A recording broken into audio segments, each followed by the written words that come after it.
Hello, my name is Richard Dilks, Chief Executive of Collaborative Mobility UK, CoMoUK for short.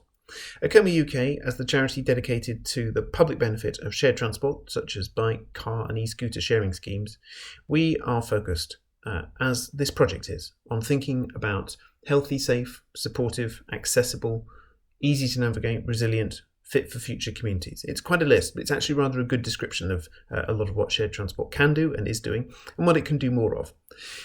Just to flesh that out a little bit for you. So shared transport is at an all-time high in terms of usage in the UK, according to our latest metrics, which go through to autumn 2020, so do include COVID-19 to quite a large extent at least.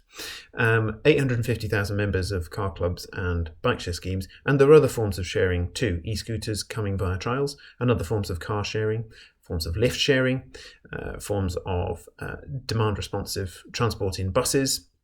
So it's a burgeoning scene. Nonetheless, we're not where some other comparable developed countries are, so there is potential to go further here. There is a very significant decarbonisation contribution that shared transport makes. There is also a very significant active and public transport contribution that shared transport makes, because we consistently find in our research that people using shared transport schemes use public transport and active travel more than they did before they used shared schemes. So shared schemes are part of a lattice work, if you like, of options for people that I think do help communities be of the nature that we're trying to aim for here and that we're describing here. Why is that? So I think there's a few key reasons. Efficiency. Shared transport is much more efficient than owning the transport asset, particularly cars. And that results in huge dividends in terms of number of cars that are needed in an area to fulfill journey needs. In other words, far, far less of them. In London recently, we were doing a piece of work that looked using between 90 and 100 members per car as the calculating figure. Well, compare that to a privately owned car where perhaps 2 or at most 3 people might be sharing it in a household. So we have a huge parking dividend that comes out of using shared schemes, shared car schemes there in particular. There's also a very interesting cost one. Of course, you don't need to own or pay the lease payments on the car or the bike, and you can also therefore not have to store it. So this can be particularly useful in more dense areas. Also a significant congestion benefit. So where we are talking about bikes and scooters, their contribution to congestion is absolutely minimal.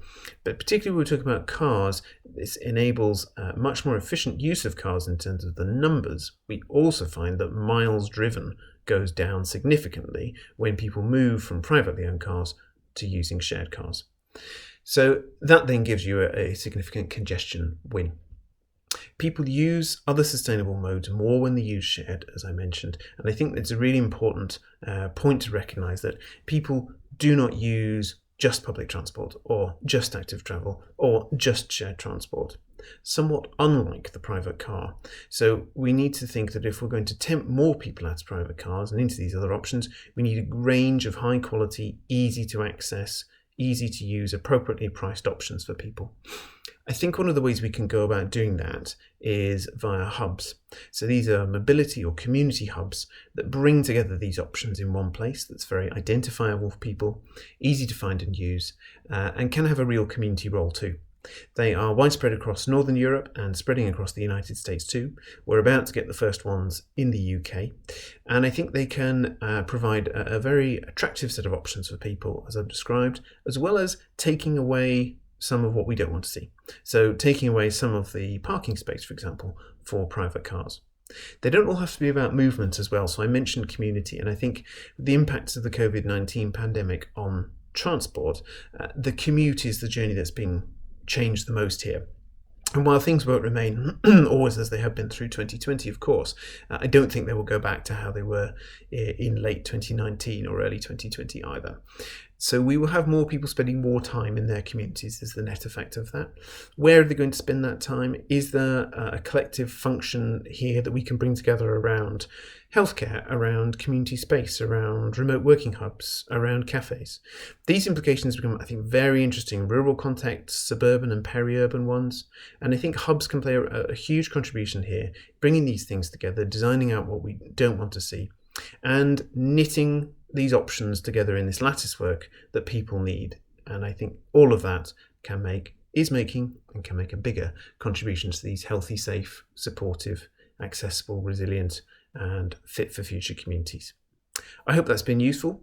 Thanks for watching.